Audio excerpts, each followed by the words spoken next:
e seus vários reflexos. Professor, bom dia. Bom dia, Carol. Bom dia a todos. Professor, vários reflexos, inclusive econômicos. Você vê uma tensão mundial e também muita instabilidade. Falamos aqui na nossa cobertura sobre a questão dos ataques ao Azerbaijão, maior produtor e exportador mundial de petróleo bruto e gás natural. Fora isso, o fechamento do Estreito de Hormuz.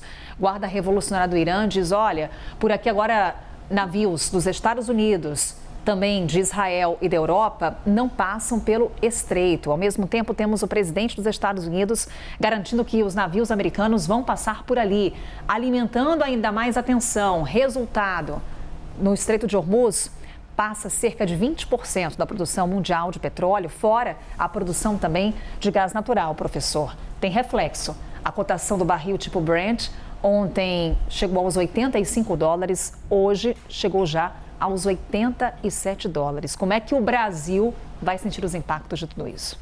Então, Carol, eu vou citar o exemplo dos Estados Unidos, onde já teve um aumento significativo da gasolina nessa última semana, do valor da gasolina na bomba nessa última semana, né? E as pessoas perguntam se isso poderá acontecer no Brasil. Resumindo, poderá acontecer e vai acontecer, mas não de uma maneira tão abrupta quanto aconteceu nos Estados Unidos. Por que isso? Nós temos uma questão importante. A Petrobras, que atende 75% do mercado nacional, arredondando os números, né, de gasolina e diesel, ela tem um custo de extração muito baixo. Esse custo é inferior a $10 o barril, colocando royalties, encargos, tal, ele fica em torno de $30 o barril de um petróleo que ela vende ali acima de $70, né? Então ela tem um ganho bastante significativo em cada barril e há quem argumente que ela poderia utilizar esse ganho para, de certa forma, eu vou usar um termo que ela vai achar extremamente inadequado a Petrobras, mas subsidiar o preço do diesel e da gasolina, evitando esse repasse para o consumidor.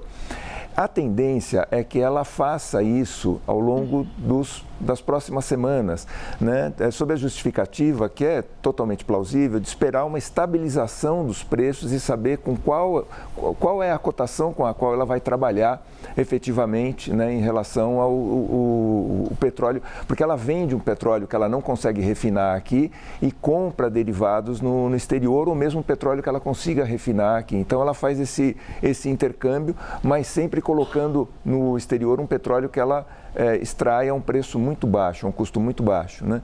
Então, a tendência é que ela faça esse repasse, mas de uma maneira mais fracionada, mas aí nós temos um outro problema. Como ela abastece só 75% do mercado, os outros 25% são abastecidos por importadores independentes, que não têm esse colchão, né? Essa flexibilidade. Se ela insistisse num patamar muito baixo, ela inviabiliza a importação desses outros participantes. Então, poderia desabastecer o mercado, coisa que ela não quer. Então, qual é a tendência? Dela segurar o preço, mas sempre monitorando uma lucratividade dos importadores independentes para não inviabilizar essa operação. Então, ela vai normalmente fracionando esse aumento.